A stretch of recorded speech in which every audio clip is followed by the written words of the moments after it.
मैं प्रेस के मित्रों कह देता हूं, आमतौर से कह देता हूं, मगर मित्र तो कहता हूं मगर मित्रों का काम ये नहीं करते। इनके मित्र दूसरे हैं जो 24 घंटा टीवी पे आते हैं। और हमारी मतलब यात्रा कन्याकुमारी से कश्मीर तक चल रही है, लाखों लोग आ रहे हैं, मगर मीडिया पे आपको नहीं दिखाई देगी। मगर नरेंद्र मोदी जी 10-15 कदम चल लिए तो 24 घंटा आपको टीवी में दिखेगा। महंगाई की मोदी जी से बात कीजिए, बेरोजगारी की मोदी जी से बात कीजिए। अच्छा, यात्रा हमने शुरू क्यों की? क्योंकि लोकसभा में हमारी बात नहीं सुनी जा रही थी। जैसे मैंने आपको कहा, माइक ऑफ कर देते हैं। जैसे ही कोई उनके सामने खड़ा हो जाता है, नरेंद्र मोदी घूम के उल्टे भागने शुरू कर देते हैं। अब इन्होंने नया आइडिया निकाला है। मुझे चिट्ठी लिखी कि कोविड आ रहा है, यात्रा बंद करो।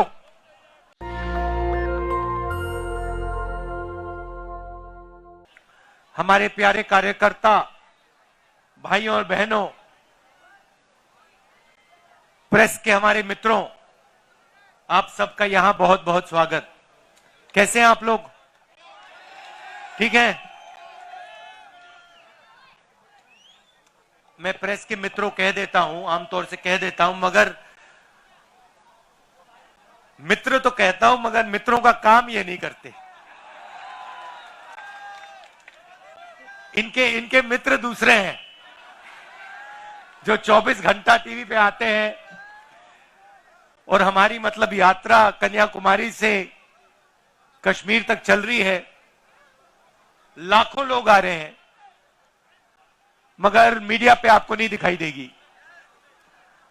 मगर नरेंद्र मोदी जी 10-15 कदम चल लिए तो 24 घंटा आपको टीवी में दिखेगा। मगर ये अच्छी बात है, ये देखिए अच्छी बात है, ये गलत बात नहीं है, ये खराब बात नहीं है। मैं इनके खिलाफ नहीं हूं, क्योंकि इनकी गलती नहीं है बेचारों की। इनके पीछे लगाम बांध रखी है, पीछे से कंट्रोलर है। तो देखिए ये मुस्कुरा रहे हैं बेचारे, कह रहे हैं आप बात तो सही बोली, देखो मुस्कुरा रही है, देखो ये देखो मुस्कुराए। तो देश की ये हालत है। पार्लियामेंट में हम बोलना चाहते हैं ना, पार्लियामेंट में बोलना चाहते हैं, कुछ रखना चाहते हैं, जैसे राफेल हवाई जहाज के बारे में, नोटबंदी के बारे में, जीएसटी के बारे में, देश में जो नफरत फैल रही है उसके बारे में। तो जानते हो क्या होता है? जानते हो? मैं दिखाता हूं। माइक ऑफ हो जाता है, देखो ऐसे। जो बोलना है बोलो, बोलते जाओ बोलते जाओ, बोलता कुछ नहीं, किसी को कुछ सुनाई नहीं देता। टीवी उधर कर देते हैं, स्पीकर साहब का चेहरा दिखता है और पार्लियामेंट में माइक ऑफ कर देते हैं। इसीलिए हमें ये यात्रा कन्याकुमारी से शुरू करनी पड़ी कश्मीर तक। और जो मैं आपको बताऊं, जो हमें सीखने को मिला, वो गाड़ी में, हवाई जहाज में, हेलीकॉप्टर में नहीं सीखा जा सकता है। कहां से सीखे हम? हिंदुस्तान की जनता से सीखे, किसानों से सीखे, मजदूरों से सीखे। अब देखिए, एक तरफ आपकी कुर्बानी,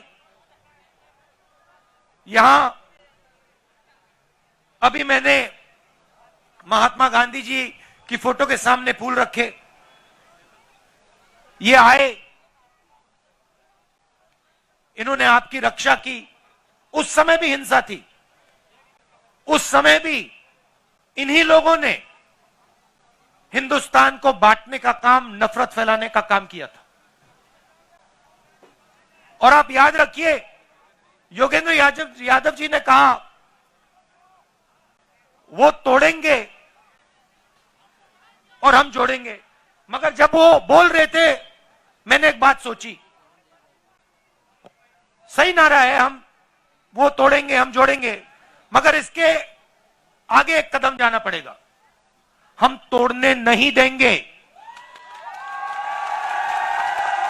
आप कोशिश करो जितनी करनी है, हम तोड़ने नहीं देंगे। एक सेकंड के लिए नहीं तोड़ने देंगे। जोड़ने की जरूरत नहीं पड़ेगी, क्योंकि हम टूटने नहीं देंगे, हम तोड़ने नहीं देंगे। और मैं आपको एक बात बताना चाहता हूं, देखिए, एक मैसेज मैं आपको देना चाहता हूं। ये गांधी जी जो हैं, ये एक व्यक्ति थे, मगर इन्होंने हमें, इनके सामने हमने फूल क्यों डाले? हमने इनके सामने फूल इसलिए डाले क्योंकि ये एक सोच भी थे। ये सिर्फ एक व्यक्ति नहीं थे, ये एक सोचने का तरीका और एक जीने का तरीका था। और अगर आप गांधी जी को समझना चाहते हो, तो हिंदुस्तान में उस समय बहुत हट्टे कट्टे चौड़े लोग थे, मगर हिंदुस्तान का सबसे निडर व्यक्ति ये थे। तो अंग्रेज इनको डराने की कोशिश करते थे, डरते नहीं थे। जेल में डाल दिया, डरे नहीं। 3 गोली छाती में मार दी, तब भी नहीं डरे। इसीलिए हम इनके सामने फूल रख रहे हैं। तो मैं आपको एक ही मैसेज देना चाहता हूं, देखिए, कुछ भी हो जाए, आपको किसी से नहीं डरना है, नहीं डरना है।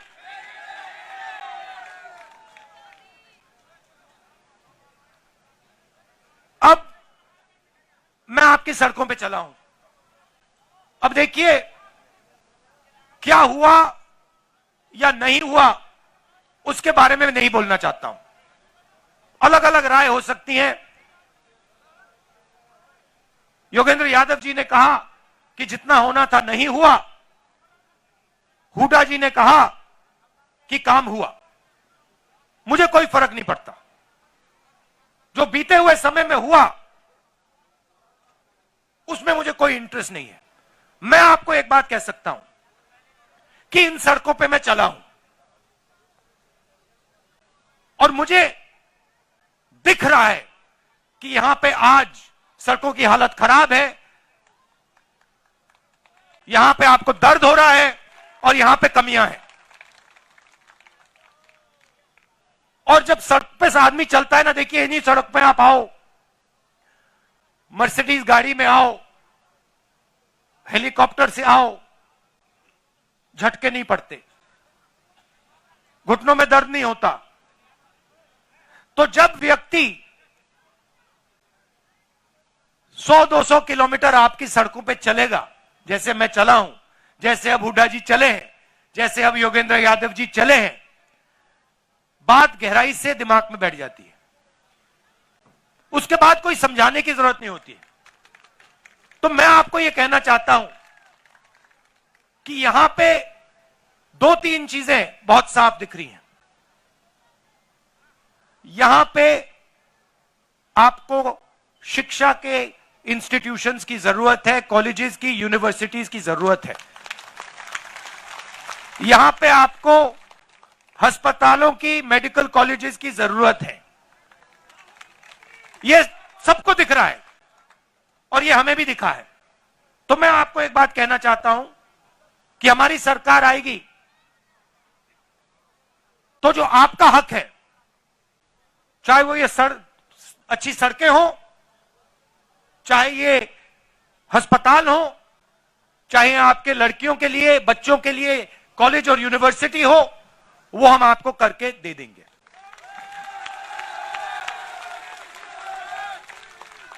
मैं ये भी नहीं कह रहा हूं कि ये 2 दिन में हो जाएगा। मुझे झूठ बोलना अच्छा नहीं लगता है। समय लगेगा, मगर हमारी नीयत साफ है और हम आपको करके दिखा देंगे।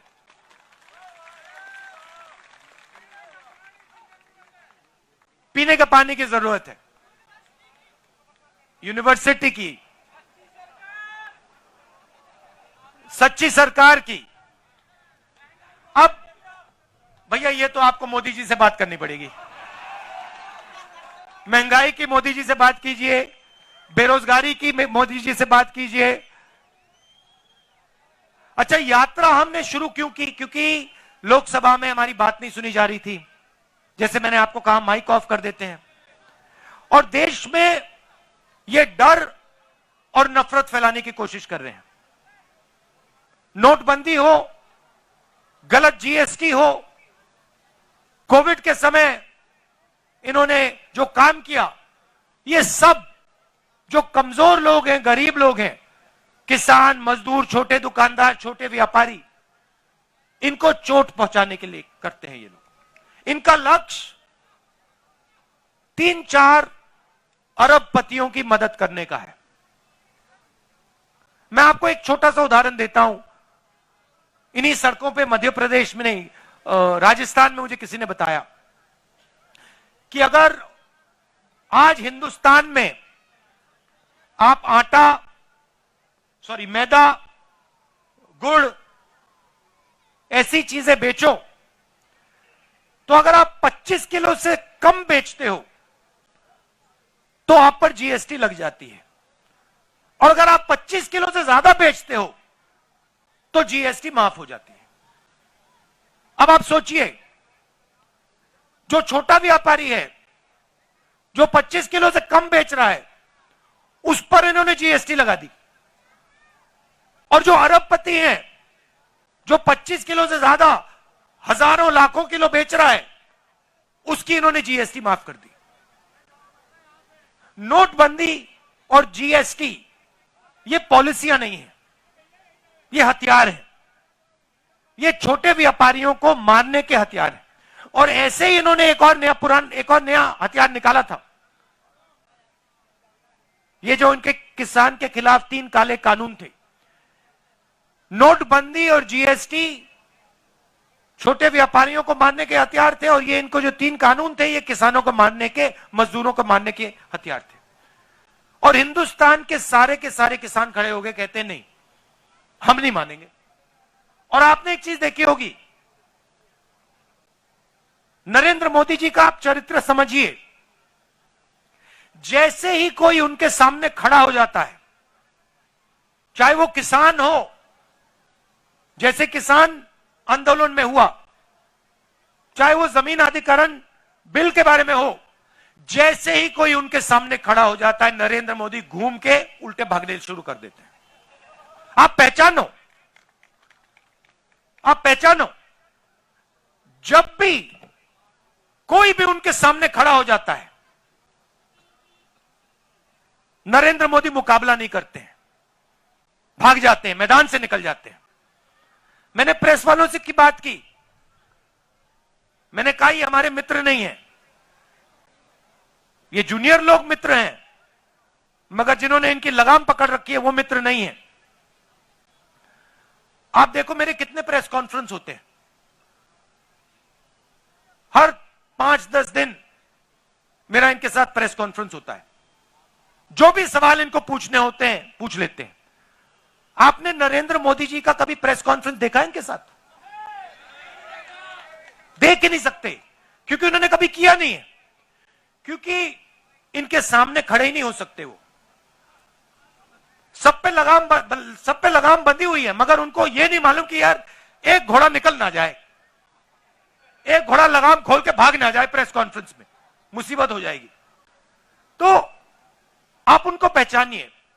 और ये सिर्फ नरेंद्र मोदी जी नहीं है, ये आरएसएस के सब लोग ऐसे हैं।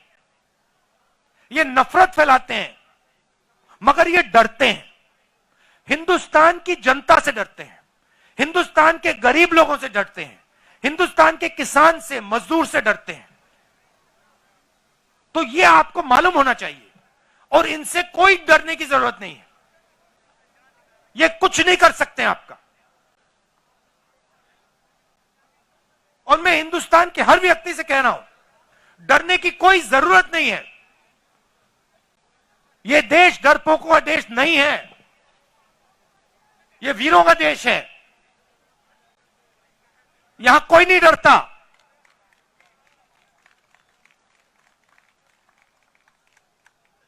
और ये यात्रा ने दिखाया है। कन्याकुमारी से यहां तक आए हैं हम। कितने किलोमीटर हो गए वेणु जी? 3000 किलोमीटर हो गए। 3000। और मैं अकेला नहीं चला हूं, हजारों लोग चले हैं। हमारे साथ एक 90 साल का व्यक्ति चल रहा है। 90 साल का, सबसे सामने चलता है, किसी से नहीं डरता। वो है हिंदुस्तान। तो इस यात्रा ने दिखाया है कि ये देश किसी से नहीं डरता है, अपने भविष्य से नहीं डरता। और एक दिन, जिस दिन ये खड़ा हो गया एक साथ, जिस दिन ये देश एक साथ खड़ा हो गया, उस दिन ये पूरी की पूरी नफरत, हिंसा सब खत्म हो जाएगी। और ये भी मत सोचो कि ये दिन बहुत दूर है। ये दिन दूर नहीं है। ये दिन आने वाला है जब एक बार फिर ये देश मिलकर,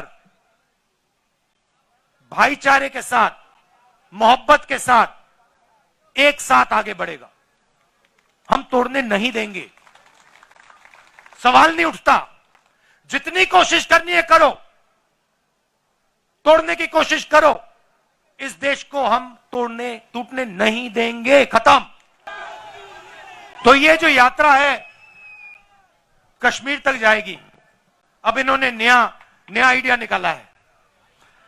मुझे चिट्ठी लिखी कि कोविड आ रहा है, यात्रा बंद करो। कोविड आ रहा है, यात्रा बंद करो। अब भैया,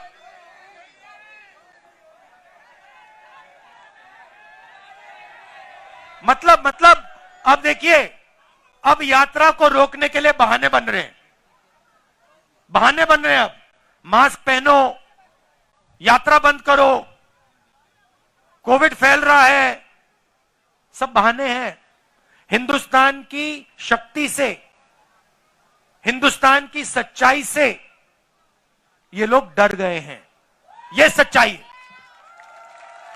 और देखिए यात्रा में, आज देखिए मैं आपको मजेदार बात बताता हूं।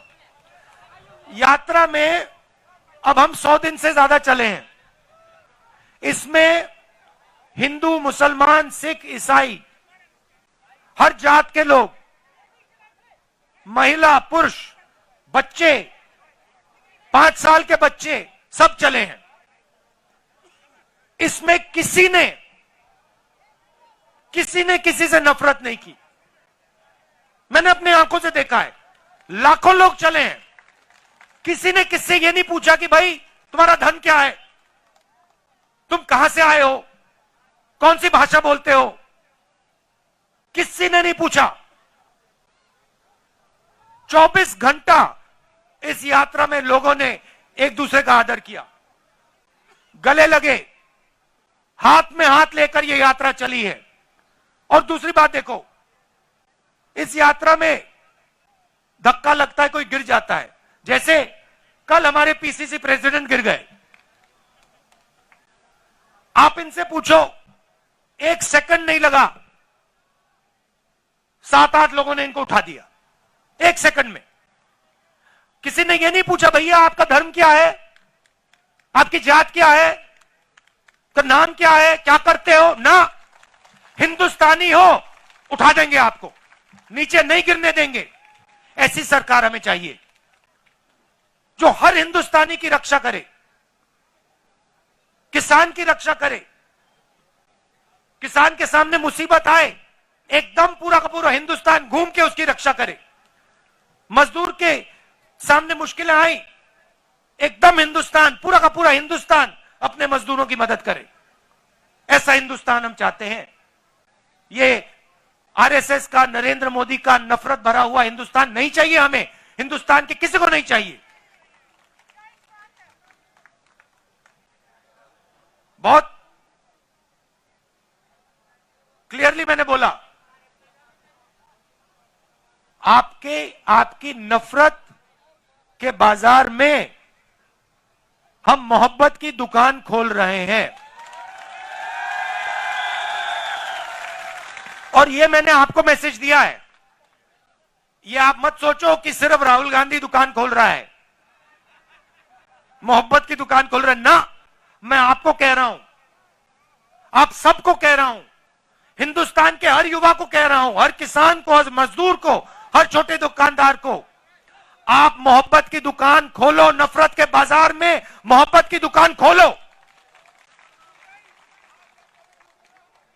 भाई भाई के साथ मोहब्बत की बात करें, एक दूसरे से आप मोहब्बत प्यार से बात करो, गले लगो। यही देश की शक्ति है, यही देश को आगे ले जाएगा। तो आप सबका दिल से धन्यवाद करना चाहता हूं। और जो आपने मुझे मैसेज देना था, वो मैसेज मैं समझ गया हूं, वो मैसेज मेरे साथ जाएगा वापस, और उसका नतीजा आपको दिखेगा। बहुत बहुत धन्यवाद। जय हिंद, नमस्कार। नेशनल दस्तक की आपसे गुजारिश है कि अगर इसको बचाना चाहते हैं तो नेशनल दस्तक को सब्सक्राइब करने के लिए रेड कलर के सब्सक्राइब बटन को दबाएं, फिर बेल आइकन की घंटी दबाएं। नेशनल दस्तक को बचाने के लिए बहुत जरूरी है कि हर खबर को शेयर करें, लाइक करें, कमेंट जरूर करें।